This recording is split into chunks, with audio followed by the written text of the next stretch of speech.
Item. We've heard about BP and some world disasters. Draw your attention to an item in CFO magazine earlier in the year, which stated, and this is a word to the wise for all you CFOs out there, it stated that 80% of CFOs believe that fraud and theft from their employee base will increase in 2010.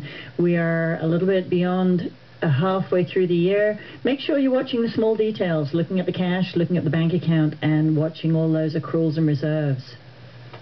Well, today we have Jeff Quessenberry joining us to discuss the role of the CFO. Welcome to the show, Jeff.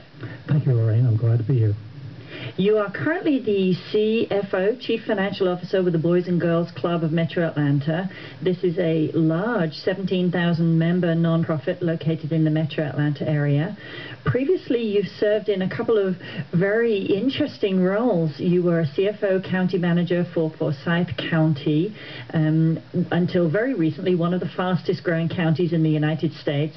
And prior to that, you were overseeing the financial services for CARE, one of the world's largest non-profits, and you have a combined 25 plus years of management experience. So Jeff, with all of that said, tell us a little bit about your background, what led you to being where you are today, a little bit of history of Jeff, and why you chose the CFO path. It's been an interesting trip for me, I have to admit. I started out in the for-profit world, working for such companies as GE, North American Phillips, and at that time North Carolina National Bank, which is now known as Bank America. During that time period, I also did a short stint with the Small Business Administration under what's now known as FEMA disaster program, and worked in Mobile during when Hurricane Frederick hit in the late 70s.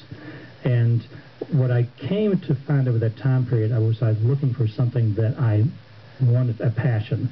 I liked the finance world, but I liked doing a job where I gave back to people.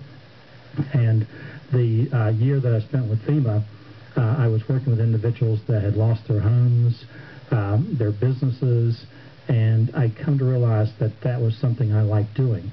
But over the long term, what I was doing with these three organizations was I was doing financial analysis, auditing, and learned how to run a small company. It turned out I was given the opportunity by a coworker to become CFO of a small nonprofit, about $2 million in size, here in Atlanta, and I think that was the start of my career, or trip, as I refer to it sometimes. And since that time, I've worked for